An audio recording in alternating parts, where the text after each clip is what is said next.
Halo teman-teman semua, selamat datang kembali di channel Tanya Trading. Kali ini kita akan mengecek beberapa update dari BTC ya, dan juga beberapa update dari Forex, Gold, dan kita akan mengecek juga beberapa berita terkini ya, data ekonomi dan juga berita-berita terbaru dari Watcher Guru. Sebelum kita cek berita terbaru, kita lihat terlebih dahulu mengenai Bitcoin halving countdown ya. Berapa hari lagi kita akan menghadapi Bitcoin halving ya. Dari estimasi situs Watcher Guru, estimasi sekitar 86 hari teman-teman. Yaitu prediksinya di tanggal 21 April 2024. Ada beberapa kabar baru ya, salah satunya dari HSBC analis ya, memprediksi bahwa masa depan dolar akan terancam ya, karena the BRICS ya, negara-negara BRICS ya, Brasil, Rusia, India, Cina dan juga Afrika Selatan atau South Africa dikabarkan berupaya mengurangi ketergantungan mereka pada dolar Amerika Serikat dalam perdagangan global. Mereka mendorong penggunaan mata uang lokal untuk transaksi internasional. Jadi, inisiatif dedolarisasi telah dilakukan oleh BRICS ya. Bahwa upaya BRICS dalam dedolarisasi merupakan kompetisi sengit untuk status cadangan global dolar AS. Kompetisi ini dapat menciptakan tantangan bagi dominasi dolar di pasar mata uang internasional. Bagaimana analisis prospek dolar AS oleh HSBC? HSBC adalah sebuah bank global terkemuka memberikan wawasan tentang prospek masa depan dolar Amerika Serikat. Bank tersebut mengindikasikan bahwa meskipun dihadapkan pada tantangan dari BRICS, dolar AS kemungkinan akan tetap kuat dalam beberapa bulan ke depan dan mungkin mengungguli mata uang utama lainnya. Ada juga peringatan mengenai kinerja dolar Amerika Serikat. Meskipun HSBC optimis tentang kekuatan dolar, laporan tersebut juga memberikan peringatan.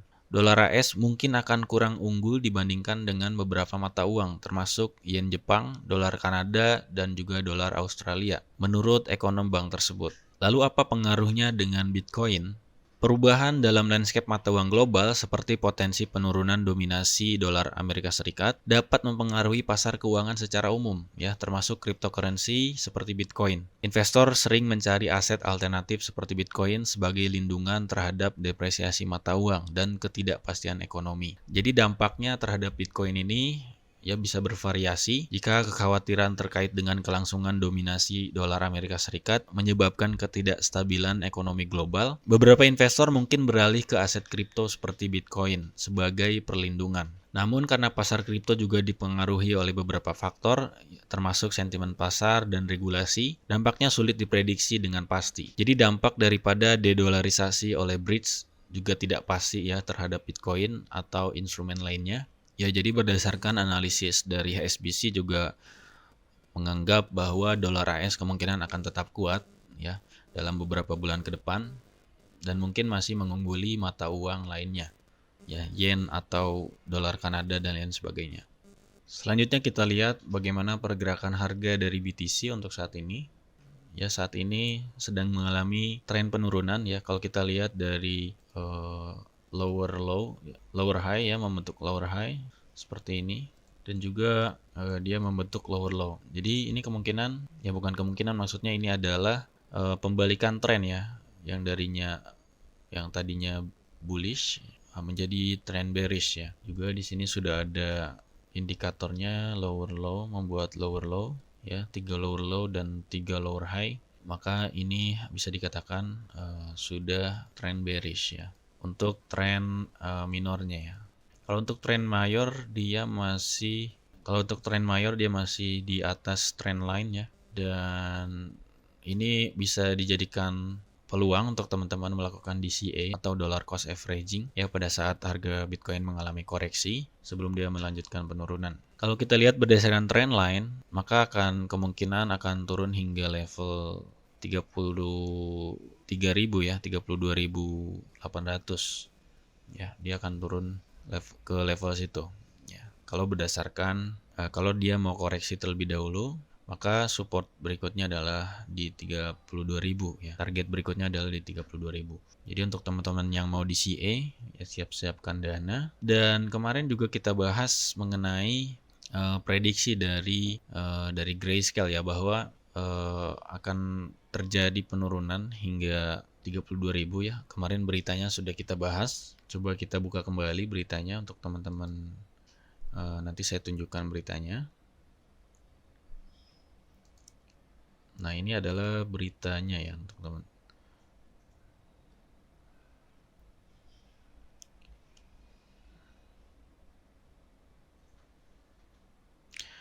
Nah, ini ada analisa dari Coindex ya, Coincodex maksudnya, bahwa berdasarkan platform tersebut ya harga BTC bisa saja turun hingga level 36.000. Ini masih jauh sebenarnya teman-teman ya. Tapi kalau kita lihat di chartnya teman-teman, di sini itu 2024 Januari ya. Kemungkinan ini salah bulan teman-teman ya. Maksudnya ini mungkin Januari 26 2024 karena kalau kita lihat di chartnya ini menandakan bahwa Januari ya, Januari 26. Jadi berdasarkan Coincodex bahwa diprediksi akan turun hingga 36.182 ya pada 26 Januari 2024 ya. Kita bisa simpulkan bahwa ini bulan Januari ya, karena kalau kita lihat di chartnya sepertinya ini terjadi kesalahan penulisan. Ya, jadi ini berita kemarin yang kita bahas. Kita kembali lagi ke BTC price. Nah, kalau kita menggunakan Fibonacci retracement, ya saat ini harga Bitcoin sudah break level 23% dan saat ini masih berada di garis level Fibonacci 23,6% dan kemungkinan jika akan terus turun maka target selanjutnya adalah di 38,2%.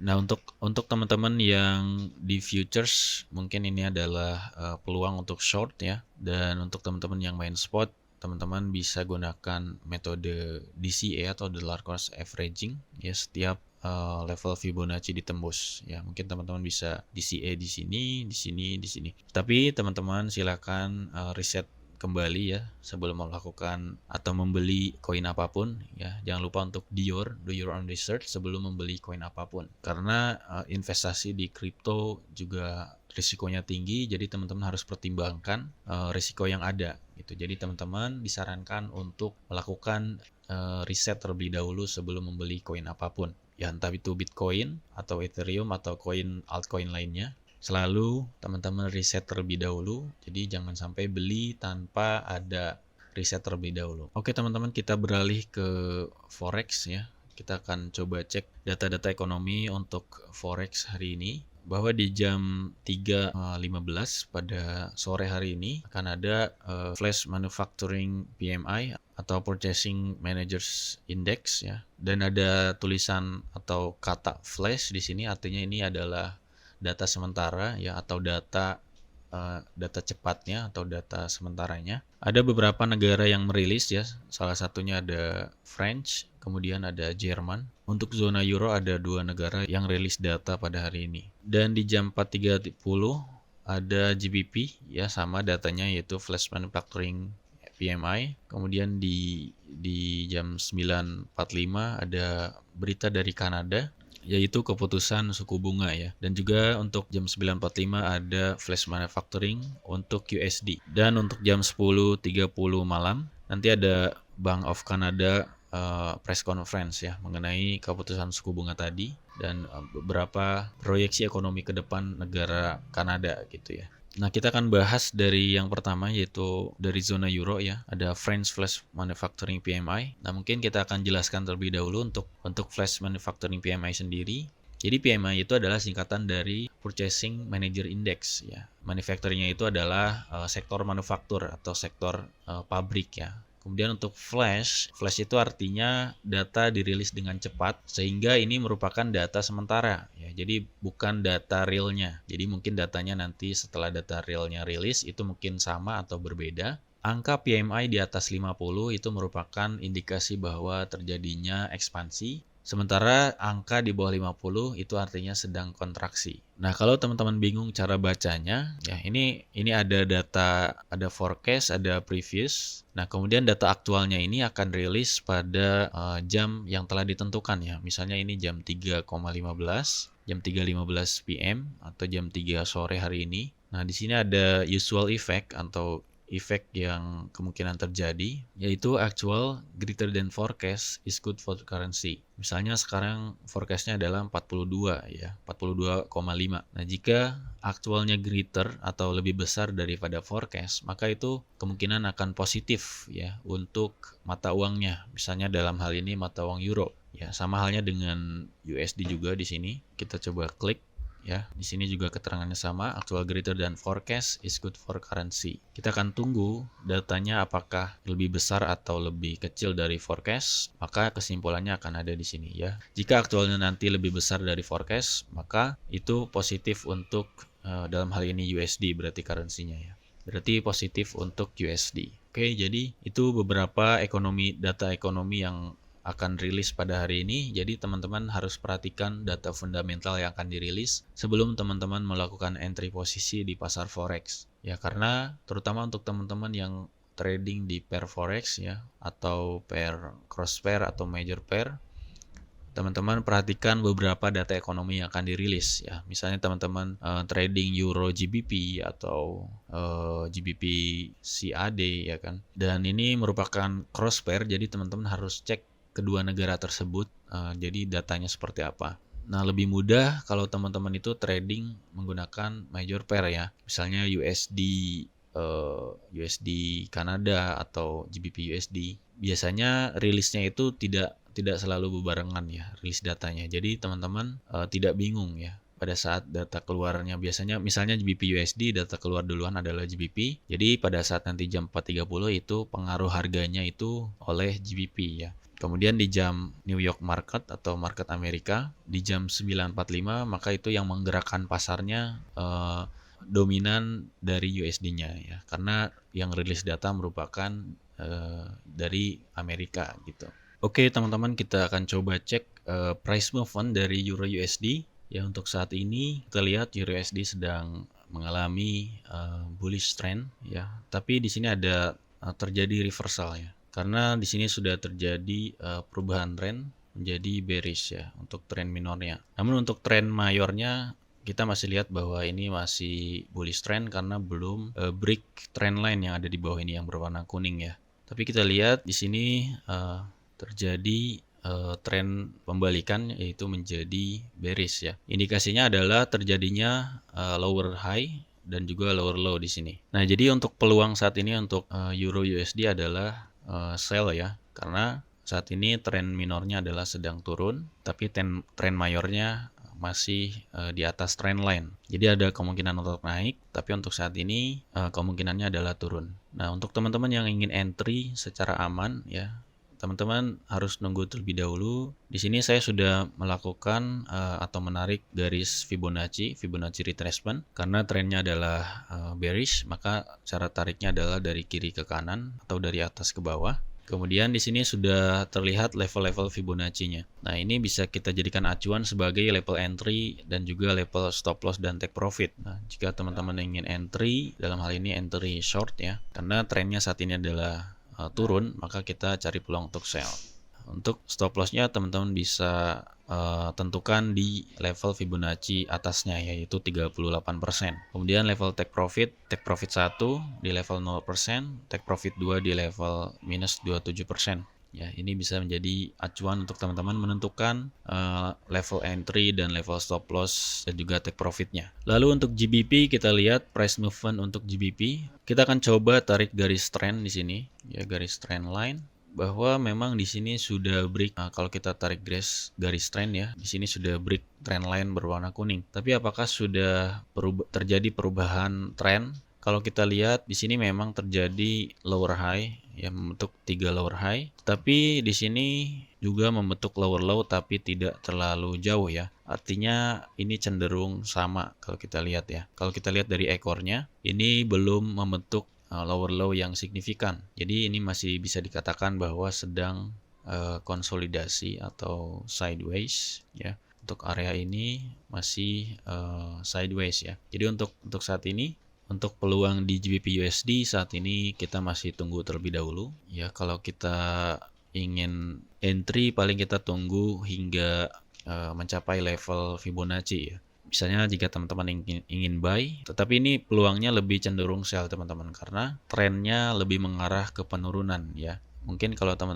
teman-teman ingin sell, bisa menunggu sell limit di level 0% atau sell stop di level 23,6%. Kemudian untuk level stop loss dan take profit, teman-teman bisa gunakan level-level Fibonacci yang ada.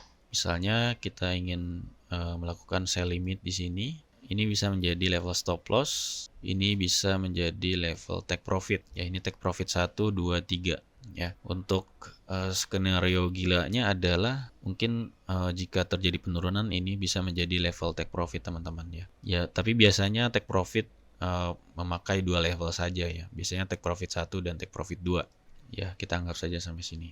Jadi secara risk reward ratio masih oke ya, yaitu 1,43 ya untuk rasionya. Bagaimana untuk price movement dari gold ya? Untuk saat ini gold masih dalam kondisi bullish ya. Kalau kita gambar garis trend line di sini, bahwa memang trennya masih bullish. Kita akan coba menggunakan moving average. Kita akan gunakan moving average periode 50 dan 200 ya untuk melihat tren saat ini. Ya, kalau kita lihat menggunakan moving average, bahwa saat ini harga juga sedang berada di atas moving average periode 200 dan ada sedikit ya, ini kalau kita zoom in, ini ada sedikit di atas moving average periode 50. Jadi memang untuk kondisi gold saat ini masih bullish ya. Jadi untuk peluang saat ini adalah buy. Jadi untuk teman-teman yang ingin buy gold, mungkin saat ini harganya cukup pas ya, karena berada di dekat moving average. Dan untuk level stop loss mungkin teman-teman bisa pasang di ini, tapi terlalu jauh ya. Mungkin bisa pasang di low sebelumnya ya, yaitu 2003 ya. Kalau teman-teman ingin buy sekarang, ini harganya lumayan bagus ya. Untuk level stop loss-nya bisa dipasang di low sebelumnya, di swing low ya. Untuk target profit mungkin teman-teman bisa menggunakan rasio 2 ya, risk reward-nya. Untuk saat ini all time high dari gold saat ini adalah 2146 ya. Jadi sudah break dari all time high sebelumnya. Oke teman-teman, mungkin itu saja untuk update hari ini ya, dari BTC sampai Forex kita sudah update tadi. Semoga teman-teman dapat informasi atau dapat insight dari pembahasan kita hari ini. Sampai jumpa di video berikutnya.